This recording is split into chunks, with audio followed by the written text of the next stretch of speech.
This is your ultimate stop for everything sports. The Golden State Media Concepts Sports Podcast. Should I say more? From the NFL, MLB, the NBA to MMA, it's all in here. The Golden State Media Concepts Sports Podcast. Listen now.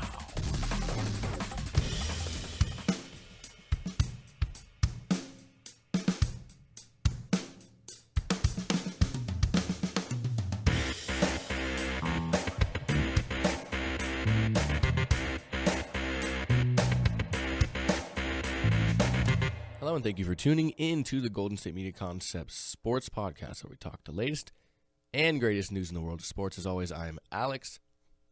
Just me today, as it is every Tuesday and Thursday. So, big day today because NFL football is back. That is right, tonight, kickoff of the NFL season this year. Super Bowl rematch, which isn't necessarily that common in the first game of the year. Super Bowl rematch between the Denver Broncos, defending Super Bowl champions, and the Carolina Panthers. I am pretty excited. I'm going to get into that game in a little while. First, there's a few matters to take down first. I'll be talking some baseball news. Weirdly enough, it relates to the Denver Broncos. I'll let you decide on what that means while I introduce the other segment. And we're going to talk some Olympic news. As if the Olympics weren't done, we have some updates news on swimmer Ryan Lochte. Yeah, not out of the news yet. People thought, oh, it's done, finally put us behind us. No way. It's not out of the woods yet. But that leads me into my first segment, and that is going to be Tim Tebow, or as I like to call him, you called him on our last show, Tim Tebow. He's been looking for a team to sign with. Rumors was the Braves. The Braves were interested. Well, today he has been signed, but not by the Braves. The Mets, the New York Mets, have signed Tim Tebow to a minor league contract and said he will begin his professional baseball career in their instructional league. Yeah, they signed him Wednesday night, as a matter of fact. It wasn't made public, at least I didn't see it until today. They decided to sign him yesterday. General manager Sandy Alderson met with the team co-owner Jeff Wilpon, and they signed off his suggestion, Alderson's suggestion, The instructional league runs from September 18th to October 8th, so you get a little bit less than a month there in the instructional league. Who knows what they're going to do with him after that, but apparently the Mets and the Braves were two of the front runners in this, as so far as to say the Braves had multiple conversations with Tebow's representatives this week in a step to possibly sign him to a contract, but it did not obviously go that way. If those of you remember, Tebow, who's now 29, worked out for 46 scouts representing almost every team last year. At the end of last month. 28 teams down in L.A. he worked out. My opinion, this is still a little weird. Tebow hasn't played baseball since high school, back in 2005. But the guy is pretty impressive, obviously. He held his workout. There's pluses, there's minuses. He hits the ball pretty hard. But the question is, can he hit something that doesn't go straight? Can he handle the off speed? The guy's all power, it looks, They put him in the field, shagged some fly balls, threw from the outfield. It's funny, he still throws the baseball exactly like he throws football, which was such a subject of conversation when he was a quarterback. And then he ran. Apparently his 60-yard dash was very impressive. So there was pluses and there's minuses. There was some big pluses, and there was, some things that you look at and you go, okay, well, is this something that's worth doing? The Rockies were also a team that were involved. I would have found it ironic he goes there if he would have, because obviously he was a member of the Denver Broncos at one point. It's going to be interesting to see, in my opinion. Tim Tebow, again, hasn't played basketball. I'm sorry, not basketball. I wish. That'd be even funnier to see. Hasn't played baseball since high school. It's been, 11 years. I know personally I played baseball when I was younger, and that's something you have to keep up with. You can't just let it go and get back into it. It's not easy. And I know he's been working out. I'm not taking anything away from him. But it's just, clearly it's a smart move by the Mets. It's a no-lose move, in my opinion. You bring the publicity, especially if he comes to to spring training with you. You have a big name there, draw some crowds, sell some tickets. If he doesn't make the team, he doesn't make the team. Going to the instructional league is not taking anybody's roster spot. Going to spring training, he's not necessarily taking anybody's roster spot. There's one less there for somebody, but it's the same thing as if they saw some potential in somebody else that barely made their team, in the same sense that it would draw maybe a little less of a public reaction. But I'm very interested to see how he does. Again, September 18th, so about 10 days from now, exactly, is when he, as long as he gets going on time, starts his instructional league time. I'll be interested to see what happens when he comes out from there. I really would, because from that point on, are they going to bring him into spring training? Are they going to do this? Are they going to do that? I don't know. It's going to be interesting to find out, in my opinion. Tim Tebow, as he's known, has signed his contract, and he will go and play in the instructional league. When we get more information, of course, we will let you know here at the Golden State Media Concepts Sports Podcast. I'm going to take our first break. We'll come back. We're going to talk Olympic news. We're going to talk Olympic news. We're going to take another break, and we're going to really dive into this opening night of football, because I am so, man am I excited. Oh, Carolina at Denver, Super Bowl rematch. Obviously a lot different teams than we had in that game. And of course, I'll break all of that down for you when we come back from the break, but let's first take that break, come back, and we'll talk some Olympic news. So, don't go nowhere here at the Golden State Media Concepts Sports Podcast. Tired of searching the vast jungle of podcasts? Now listen close and hear this out. There's a podcast network that covers just about everything that you've been searching. Hey! The Golden State Media Concepts Podcast Network is here.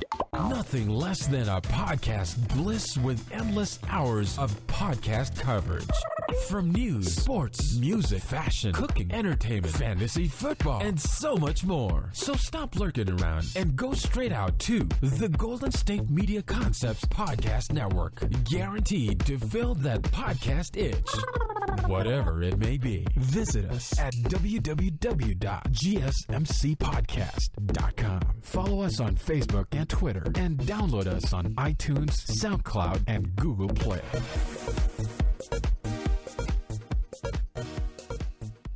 All right, and we're back here at the Golden State Media Concepts Sports Podcast on the, not eve anymore, it is the day of NFL Kickoff. NFL football is back today. Man, I'm excited.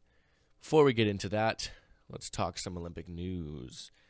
As Ben and I have talked before on this show when it happened, and a little bit update-wise since, Ryan Lochte obviously got in a little bit of trouble, I suppose you could say, there in Rio this year.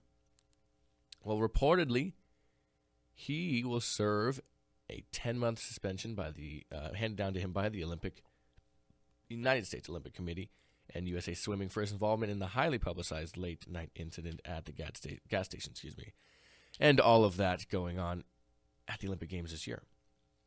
Lochte, Lochte, a 12-time Olympic medalist. Obviously, goes back to forth. They said the stranger pointed the gun at him, tried to rob him. They called it a robbery. And they said that, no, he didn't point the gun at my head, or he pointed it at me, or he had it, or so on and so forth. Pretty much just turns out they vandalized the bathroom in that sense, broke stuff down, and then got confronted by the people that worked there and the security guards and so on and so forth, and were asked to pay for what they broke. Obviously, it's hard to follow the story 100% because the recollection and the stories of such were changed so many times, but excuse me, was one of the biggest storylines in the whole Olympic Games this year, which, in that sense is a little disappointing because, well, it's about the games, not the extracurriculars, but, excuse me. Last month, the USOC echoed the Olympic officials' public disappointment, and they were quoted saying, "We apologize to our hosts in Rio and the people of Brazil for the distracting ordeal in the midst of what should rightly be a celebration of excellence." So during this 10-month ban, if this is true, it is reported, as of right now reportedly, Lochte would miss the 2017 World Championships as part of the suspension. Since returning, because he did come back to the United States, obviously, he lost all 4 of his endorsements, 3 of the companies being Speedo, Gentle Hair Removal, and Airweave. Terminated their deals this summer. And then Ralph Lauren had a deal they did not renew. Ran through the 2016 Olympics.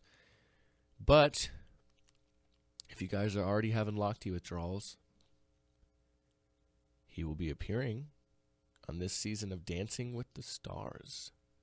Yeah, Dancing with the Stars, because, hey man, you messed up. You kind of brought some bad light on you, on your team, to some people on the nation, if you look at it at that aspect, all of those things.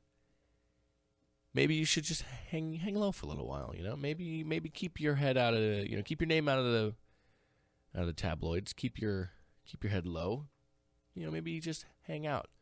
Or how about you appear on ABC's Dancing with the Stars? Yeah, maybe not the right choice, Ryan. Maybe not. But again, he has his right to choose that. Personally, I don't watch Dancing with the Stars except for one season, actually 2 separate seasons. And Heinz Ward was on there, which kind of paid attention to what he did. And Antonio Brown also was there as well.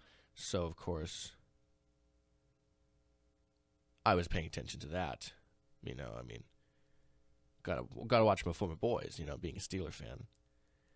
But I will not be watching Ryan Lochte. I have no interest in watching him. I've always thought he was somewhat of a weird guy. You have arguably like a kind of clean-cut golden boy of the Olympic swimming team, and that is obviously Michael Phelps. He had some of his allegations and so on and so forth, and things that happened with him in his younger days in his career. But, they were past that, and he's done nothing but good things since. And even throughout that, he was always a guy that would, one of the guys that would visit charities and do things for those outside the sport. Well, Ryan Lochte's always seemed kind of weird to me. Apparently, he's always seemed a little slow to others as well. Not the sharpest tool in the shed, people say. But maybe he'll win Dancing with the Stars this year and everything will be forgiven. Probably not. I'll tell you that right now. Probably not. But, again, Ryan Lochte serving a 10-month suspension. 10 months starting, I'm not sure when, again, it is reported. So, I can't tell you quite when that will start, but too bad for him. Too bad. All right, well, one thing I am going to do real quick is update you on the U.S. Open, as I've been doing all week, because we're getting into the nitty-gritty here. Andy Murray, world number 2, lost to Kai Nishikori, number 6 in the world. Yeah, he lost. It's unfortunate. Andy Murray is probably my favorite current tennis player, I would say. So it's disappointing to see that happen, but he's currently on the midst of a summer in which he won a gold medal for his nation. So, it's win and loss there, I suppose. Carolina Pliskova, women's number 10 in the world, did advance, beating Anna Kunja. Stan Wawrinka did advance, number 3 in the world, of course, by beating Juan Martín del Potro. He had an emotional loss there near the end. The crowd was still chanting and cheering him, even though he knew and they knew he was going to lose at that point. It's nice to see for sure. And, of course, number 1 in the world, Serena Williams, continued her dominance and did advance over Number 5, Simona Halep, in advance to move on to the next round. Djokovic, did beat Wilfried Tsonga, number 9 in the world. Again, this is the third match in a row. He retired. He couldn't go. His leg was hurting. That's 3 this tournament. Novak is he going to be fresh, because he's not even playing full matches. He played two sets full. Caroline Wozniacki did advance. Angelique Kerber, number 2 in the world, out of Germany, did beat Italian 7th ranked Roberta Vinci. And then Lucas Pouillet, 24th in the world, lost to fellow Frenchman Guillaume Monfils, 10 in the world there. Excuse me. There are some matches ready to get set today. Caroline Wozniacki will take on number 2 Angelique Kerber. And Serena takes on Caroline Pliskova, 10 in the world. Excuse me. And those are the only singles matches we have today. Lots of doubles going on. Friday, no matches at all set currently. Thursday, today, it's a big day for tennis. Big day in general for tennis. Excuse me. We look at the brackets. Heading to the men's bracket here. In the singles, obviously, I said today we have Serena in her match, and then we have the Angelique Kerber match. But going into the men's bracket, so I have this open up for me. Sorry. So Novak is facing Monfils, and whoever wins that goes to the finals to face the winner of Nishikori and it looks like now Stan Wawrinka, now that match has been finalized yesterday. So, Novak versus Monfils and Nishikori versus Stan Wawrinka. As we move to the women's bracket, these matches are finalized, and that is Serena and Pliskova, like I said, and Wozniacki and Kerber. Winner of those will face one another in the finals to crown a women's champion, just as the men's champion will be crowned in the winner of the 2 matches I mentioned a second ago. It's a crazy tournament so far this year, like I said. 3 straight matches. Novak hasn't even gone the distance. He's just gotten... They've retired. It's crazy. I don't understand it. I understand it. I get it, but I wouldn't say he's getting off easy, but he's definitely got quite a nice... what's the word I'm looking for? He's got a nice little trot to the semifinals. He's hasn't faced much challenge, and then it's unfortunate. Not to mention, I'm not saying those guys chose to retire and so on and so forth, but that is unfortunate. I'll keep you all. I'll see if they'll be done by this weekend, I imagine. So that means on Monday I'll update it for you. Maybe I'll have Ben update you on the matches that happened today, tomorrow, or I'll let him choose it on his own. So let's take our last break. We'll come back. We're going to dive head first into NFL Kickoff. Man, am I excited. Kickoff today, 5:30 Pacific Time, 8:30 Eastern Time, between defending Super Bowl champions Denver Broncos and Super Bowl losers Carolina Panthers. Can't wait. We'll be right back here at the Golden State Media Concepts Sports Podcast. Are you looking for help for your fantasy football team? Check out the GSMC Fantasy Football Podcast. Get today's best advice on who to start, who to sit, even who you should draft. From sleeper picks to red-hot lineups, they got it all covered for you. That's gsmcpodcast.com/fantasy-football-podcast. We'll cover traditional leagues, dynasty, PPR, even IDP leagues. When you need fantasy help, there's just one show to hit up. Don't forget to like them on Facebook and follow them on Twitter. Visit gsmcpodcast.com for more info.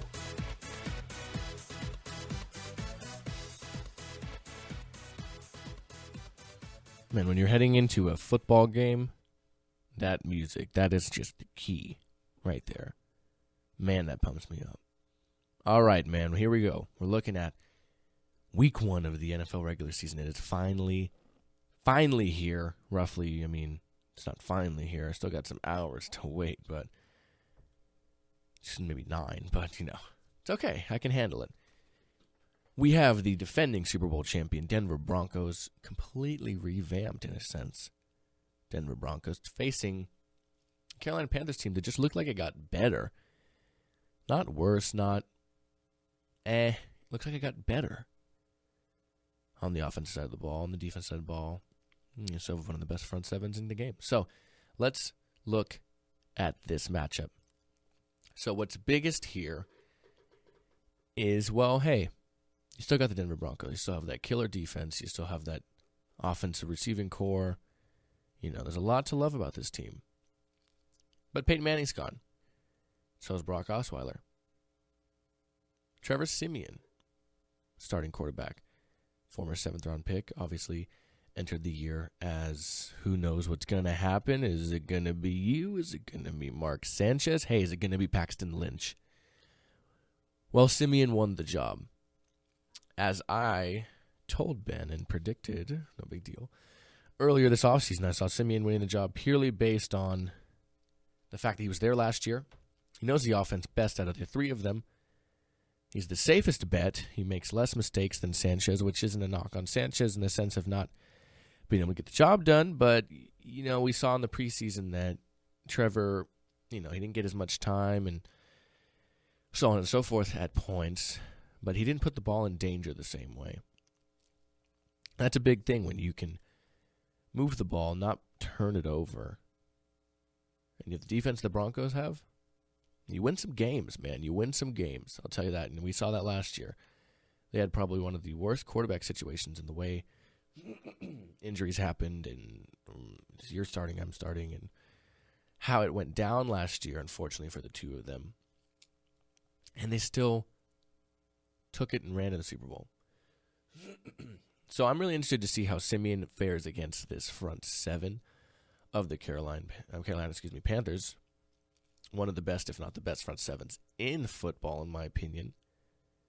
But it no longer has, in the backside, Josh Norman. Josh Norman is now a member of the Washington Redskins. One of the weirdest situations I've ever seen in terms of a franchise tag that was then taken away after the season that he had. Nonetheless, they said, you know what? Walk away. We're not going to pay you this money. You go. It took a lot to say that. And we're going to go into this year seeing exactly how smart of a decision that is. Obviously, it's still the front 7 of Coney Ealy. K1 Short still there. Star Lotu Lele from a few drafts ago. Charles Johnson. You have that linebacking core of Thomas Davis. Shaq Thompson. And, in my opinion, the best 4-3 middle linebacker in football. And that is Luke Kuechly. Still an insanely good defense against an offense that's it's not as good as it was. I can tell you that right now because I don't know how Siemian's going to play. The presumption is it's not as good as it was. But that's why I'm so excited for tonight. We're going to see how they can do now that they don't have somebody named Manning under center. Now, they're not the only defense to be looked at because, as I said, the Carolina Panthers, seem to have only gotten better. Well, that has to do with their offense. You have Cam Newton had an MVP season last year. You had Greg Olsen having an amazing season. Jonathan Stewart played well. Fozzie Whitaker played well. You had young Devin Funchess playing well. You had Ted Ginn, who, if he could catch it, was he running for a long time. But you get Kelvin Benjamin back. Kelvin Benjamin, former first-round pick, had an insanely good first year in the NFL. He is back from a missed season after tearing his ACL. That's a big plus for them, in my opinion, because, well, he played very well. He was number 1 target for Cam in his rookie year. And you add him to now a trio of Greg Olsen, Devin Funchess, and Kelvin Benjamin, not to mention the fact that you still do have guys like Ted Ginn who can stretch the field even at his age. Not to say that he is old, but in football years, he's getting up there. this offense has only gotten better. Cam Newton has only gotten better. I'm very, very interested to see how this game goes. I have the Panthers winning this one. I think they make adjustments from where they were last year, especially in the game in the Super Bowl. I think they make adjustments with that defense. Is Von Miller going to wreak havoc again? We'll have to see. You can only adjust so much with somebody who's that freakishly good. I'll tell you that right now. But man, oh man, am I excited for this game. I do have the Panthers winning. I don't have a score. I'm never good at guessing those things. But Panthers I have winning tonight. Should be a low-scoring game. Maybe it just kicks off in a high-scoring game. I don't know. These defenses are very good. But man, oh man, am I excited. Ben's going to recap the game for you tomorrow on the sports show. And then on Monday, I will recap a weekend full of NFL action and preview the Monday night games. My favorite team in the world, Pittsburgh. The Steelers are facing Washington at home. And then the LA Rams open up their first regular season as the LA Rams in over a decade and a half at Levi Stadium facing division rival 49ers. Man, oh man, am I excited. Oh, I can't wait. I can't wait to talk about it on Monday with you guys. Can't wait to talk about it on Tuesday with you guys too. But until then, I gotta go. If you just need to hear more of our voices, you can always find more of mine and Ben's episodes of the GSMC Sports Podcast on our website, gsmcpodcast.com, as well as that GSMC Podcast Network on Facebook. You can always find us on YouTube as well. If you search GSMC Sports Podcast, you can find us on iTunes, SoundCloud, Stitcher, and Google Play. If you search the same thing. You can find us on Twitter and Instagram at GSMC_sports. And I'm excited beyond belief for tonight's game.